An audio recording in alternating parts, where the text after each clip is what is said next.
요한은 환상을 보고 있습니다. 그리고 그 가운데 주님의 음성을 듣고 있습니다. 주님께서 그에게 말씀하십니다.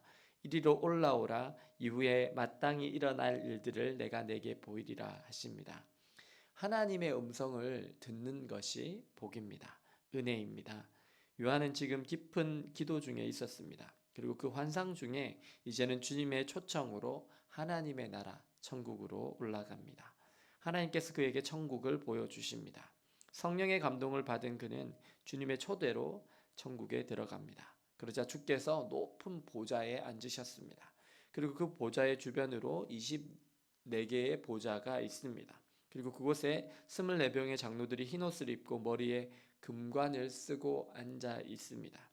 요한은 이러한 광경을 보면서 감동을 받습니다. 하나님의 위대하심을 경험합니다. 그리고 자신이 가야 할 천국이 정말 실제가 되는 순간입니다.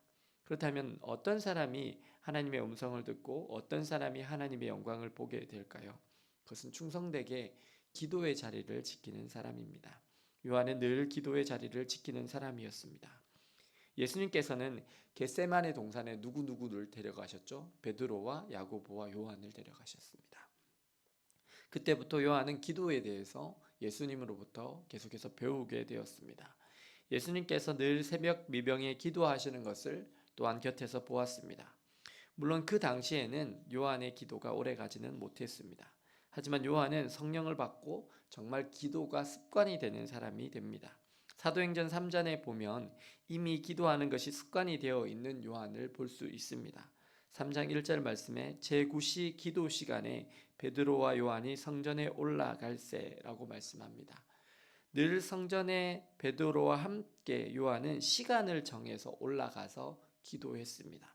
그리고 그 시간에 성전 미문에 앉은 안진뱅이를 보았고 나사렛 예수의 이름으로 일으켜 세웠습니다. 그 후로도 요한은 계속해서 기도의 자리를 지켜왔습니다. 예수님께서 부탁하신 어머니 마리아를 모시고 살며 예수님의 명령인 영혼 구원하여 제자를 삼는 일을 계속하기 위해서 그는 한평생 기도의 자리를 지켰습니다. 그리고 자신은 이제 로마의 핍박으로 말미암아 밤모라는 섬에 갇혀 있습니다. 몸은 갇혀 있습니다. 하지만 그는 여전히 기도합니다. 그리고 그의 기도를 하나님께서는 기뻐하셨습니다.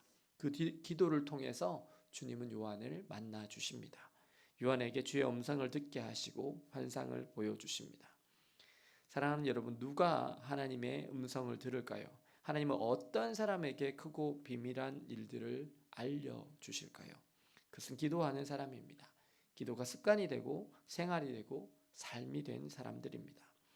하나님께서는 요한의 생명을 취하여 가시기 전에 그에게 마지막 사명을 주십니다. 앞으로 일어날 일들에 대해서 환상을 보여주십니다. 그리고 그것을 기록하라고 하십니다. 어쩌면 요한의 삶은 이 땅을 사는 동안은 고단하였을 것입니다. 힘겨웠을지도 모릅니다. 머리 둘 곳이 없이 살았습니다.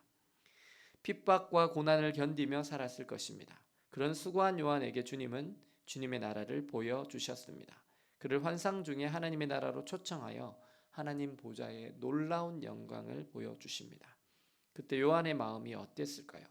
언제나 주님의 나라를 고대하며 다른 모든 제자들이 순교하는 동안 살아서 하나님의 교회를 충성스럽게 마지막까지 지켰던 그에게 천국을 보는 것은 정말 눈물이 나는 벅찬 감동이었을 것입니다. 사실 기도의 자리를 충성되게 지킨다라는 것은 쉽지 않습니다. 그렇게 충성되게 지켜도 성도의 삶에 고난이 없는 것도 아닙니다. 그럼에도 불구하고 하나님을 사랑하는 마음으로 기도의 자리를 지킬 때, 교회를 사랑하는 마음으로 기도의 자리를 지킬 때, 영혼을 살리고 세우기 위해서 기도하며 몸부림칠 때, 그리고 그것이 습관이 되고 우리의 삶이 될 때, 하나님께서 우리를 충성되게 여기시며 우리의 귀를 열어주십니다. 하나님의 음성을 듣게 하십니다. 주의 놀라운 비밀한 일들을 우리의 영안을 보여주셔서 보게 하여 주십니다. 때로는 환상으로 보게 하십니다. 때로는 꿈으로 보게 하십니다. 그리고 우리는 하나님께서 주신 말씀과 비전을 따라서 굳건한 믿음으로 살게 됩니다. 사랑하는 여러분, 오늘 여러분의 삶이 고단하고 힘들다 할지라도 믿음으로 이 기도의 자리를 잘 지켜가시기 바랍니다.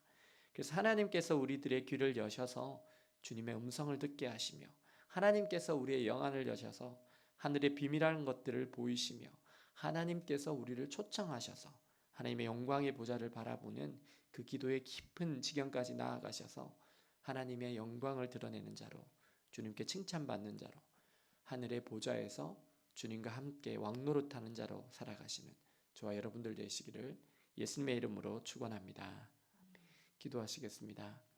사랑과 은혜의 주님, 주님께 기도 훈련을 받고 언제나 시간을 정하고 베드로 사도와 함께 기도하고 또한 고난과 박해의 시대 가운데서도 늘 하나님 앞에 기도하며 살았던 요한을 바라봅니다. 마리아를 모시고 예수님의 명령 따라 제자를 세우며 교회를 세우며 믿음으로 기도했던 그가 여전히 충성되게 기도할 때 주의 성령께서 그를 초청하시고 하나님의 영광의 보좌를 보게 하시며 함께 왕노릇하게 될 사람들을 보게 하심에 감사를 드립니다. 주님, 저희들의 삶이 고단하고 어렵고 힘들지라도 충성되게 이 기도의 자리를 지키기를 원합니다. 주님, 저희들의 귀를 여셔서 하나님의 음성을 듣게 하여 주옵소서. 주님, 저희들의 영안을 열어주셔서 하나님의 영광을 보게 하여 주옵소서. 그래서 저희들도 하늘의 비밀한 것들을 깨닫고 믿음으로 이 시대를 잘 살아내어 마지막 날 주님께 갔을 때 착하고 충성된 종으로 주님께 인정받으며 주님과 함께 하늘나라에서 왕노릇하는 자가 되게 하여 주옵소서. 예수 그리스도의 이름으로 기도드립니다. 아멘.